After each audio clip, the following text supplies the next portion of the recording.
ओम शांति। आज की मुरली का सार। मीठे बच्चे, अपने दिल पर हाथ रखकर पूछो कि बाबा जो सुनाते हैं क्या हम सब पहले जानते थे? जो सुना है उसे अर्थ सहित समझकर खुशी में रहो। प्रश्न है, तुम्हारे इस ब्राह्मण धर्म में सबसे अधिक ताकत है कौन सी और कैसे? उत्तर है, तुम्हारा यह ब्राह्मण धर्म ऐसा है जो सारे विश्व की सद्गति श्रीमत पर कर देते हैं। ब्राह्मण ही सारे विश्व को शांत बना देते हैं। तुम ब्राह्मण कुलभूषण देवताओं से भी ऊंच हो। तुम्हें बाप द्वारा यह ताकत मिलती है। तुम ब्राह्मण बाप के मददगार बनते हो। तुम्हें ही सबसे बड़ी प्राइज मिलती है। तुम ब्रह्मांड के भी मालिक और विश्व के भी मालिक बनते हो। सुनते हैं मुख्य पॉइंट्स। पहली पॉइंट, कोई को पता नहीं गॉड व ईश्वर क्या वस्तु है। जबकि उनको गॉड फादर बाप कहते हैं तो बहुत प्यार होना चाहिए। बेहद का बाप है तो जरूर उनसे वर्षा भी मिलता होगा, परंतु स्वर्ग को कोई जानते नहीं। सन्यासी तो मानते ही नहीं। वह कभी ऐसे नहीं कहेंगे कि बाप स्वर्ग का रचयिता है। हेवनली गॉड फादर, यह अक्षर बहुत मीठा है और हेवन मशहूर भी है। तुम बच्चों की बुद्धि में हेवन और हेल का सारा चक्र सृष्टि के आदि मध्य अंत का बुद्धि में फिरता है। जो सर्विसेबल हैं सभी तो एक रस सर्विसेबल नहीं बनते। दूसरी पॉइंट, तुम अपनी राजधानी स्थापन कर रहे हो। फिर से तुम कहेंगे हम रूहानी बच्चे बाप की श्रेष्ठ ते श्रेष्ठ मत पर चल रहे हैं। ऊंच ते ऊंच बाप की ही श्रीमत है। श्रीमद् भगवत गीता भी गाई हुई है। यह है पहले नंबर का शास्त्र। बाप का नाम सुनने से ही झट वर्षा याद आ जाता है। यह दुनिया में कोई भी नहीं जानते कि गॉड फादर से क्या मिलता है। अक्षर कहते हैं प्राचीन योग, परंतु समझते नहीं कि प्राचीन योग किसने सिखाया। वो तो श्री कृष्ण ही कहेंगे क्योंकि गीता में श्री कृष्ण का नाम डाल दिया है। तीसरी पॉइंट, अभी तुम समझते हो बाप ने ही राजयोग सिखाया जिससे सब मुक्ति जीवन मुक्ति को पाते हैं। यह भी समझते हो कि भारत में ही शिव बाबा आया था, उनकी जयंती भी मनाते हैं, परंतु गीता में नाम गुम होने से महिमा भी गुम हो गई है जिससे सारी दुनिया को सुख शांति मिलती है। उस बाप को भूल गए हैं। इनको कहा ही जाता है एकस भूल का नाटक। बड़े ते बड़ी भूल यह है जो बाप को नहीं जानते। कभी कहते वह नाम रूप से न्यारा है, फिर कहते कछमच अवतार है, ठीकर भीतर में है। भूल में भूल होती जाती है। चौथी पॉइंट, ड्रामा के प्लान अनुसार जो बाप स्वर्ग का रचयिता है, जिसने भारत को स्वर्ग का मालिक बनाया, उनको ठीकर भीतर में कह देते हैं। अभी बाप समझाते हैं तुम सीढ़ी कैसे उतरते आए हो, कुछ भी किसको पता नहीं है। ड्रामा क्या है पूछते रहते हैं।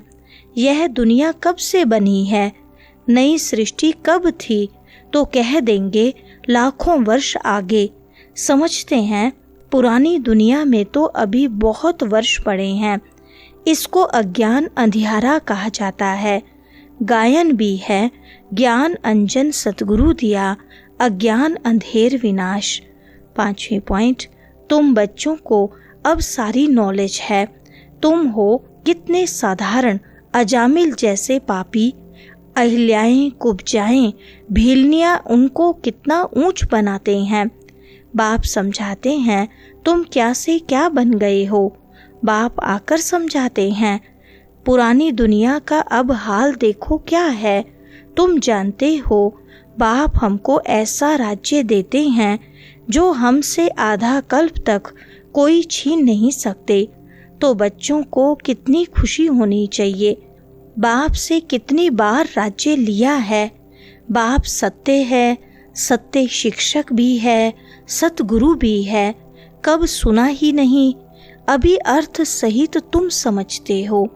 छठी पॉइंट, तुम बाप के मददगार बनते हो तो सबको प्राइज मिलती है, नंबरवार पुरुषार्थ अनुसार। तुम्हारे में भी बड़ी ताकत है। तुम मनुष्य को स्वर्ग का मालिक बना सकते हो। तुम रूहानी सेना हो। तुम यह बैज नहीं लगाएंगे तो मनुष्य कैसे समझेंगे कि यह भी रूहानी मिलिट्री है। मिलिट्री वालों को हमेशा बैज लगा हुआ होता है, इसमें लज्जा की तो बात ही नहीं। बाप की याद रहेगी। बाप इनके लिए भी बताते हैं, यह नारायण की पूजा करते थे। नारायण की मूर्ति साथ में रहती थी, चलते फिरते उनको देखते थे। अभी तुम बच्चों को ज्ञान है, बैज तो जरूर लगा रहना चाहिए। 7वीं पॉइंट, अब दिखाते हैं भागीरथ ने गंगा लाई, क्या पानी लाया। अभी तुम प्रैक्टिकल देखते हो, क्या लाया है, किसने लाया है, किसने प्रवेश किया है। बाप ने किया ना। मनुष्य में पानी थोड़ी प्रवेश करेगा, जटाओं से पानी थोड़ी आएगा। इन बातों पर मनुष्य कभी ख्याल भी नहीं करते हैं। कहा ही जाता है, रिलीजन इज माइट, रिलीजन में ताकत है। बताओ सबसे जास्ती किस रिलीजन में ताकत है? ब्राह्मण रिलीजन में। हाँ, यह ठीक है, जो कुछ ताकत है ब्राह्मण धर्म में ही है। 8वीं पॉइंट, तुम अभी ब्राह्मण हो। ब्राह्मणों को ताकत मिलती है बाप से, जो फिर तुम विश्व के मालिक बनते हो। तुम्हारे में कितनी बड़ी ताकत है। तुम कहेंगे हम ब्राह्मण धर्म के हैं, किसकी बुद्धि में नहीं बैठेगा। विराट रूप भल बनाया है, परंतु वह भी आधा है। मुख्य रचता और उनकी पहली रचना को कोई नहीं जानते। बाप है रचता, फिर ब्राह्मण है चोटी, इसमें ताकत है। बाप को सिर्फ याद करने से ताकत मिलती है। बच्चे तो जरूर नंबरवार ही बनेंगे ना। तुम इस दुनिया में सर्वोत्तम ब्राह्मण कुलभूषण हो, देवताओं से भी ऊंच हो।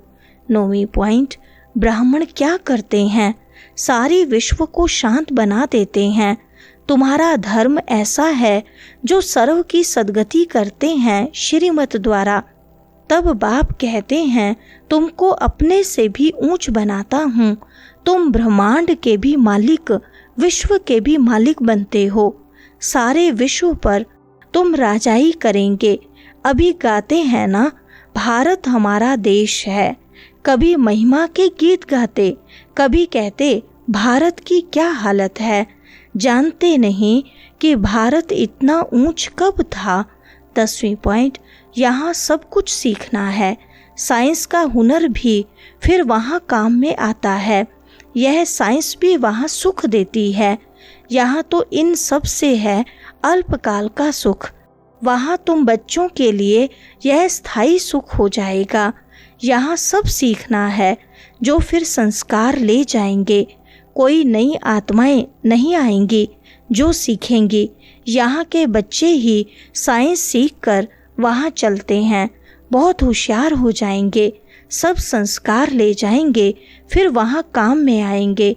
अभी है अल्पकाल का सुख, फिर यह बॉम्ब्स आदि ही सबको खलास कर देंगे।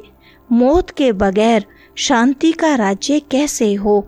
11वीं पॉइंट, बाप बार बार बच्चों को समझाते हैं, हम तुमको बहुत मीठा बनाने आए हैं। यह देवताएं कितने मीठे हैं, अभी तो मनुष्य कितने कड़वे हैं। जिन्होंने बाप को बहुत मदद की थी, उन्हों की पूजा करते रहते हैं। तुम्हारी पूजा भी होती है, पद भी तुम ऊंच प्राप्त करते हो। बाप खुद कहते हैं, मैं तुमको अपने से भी ऊंच बनाता हूँ।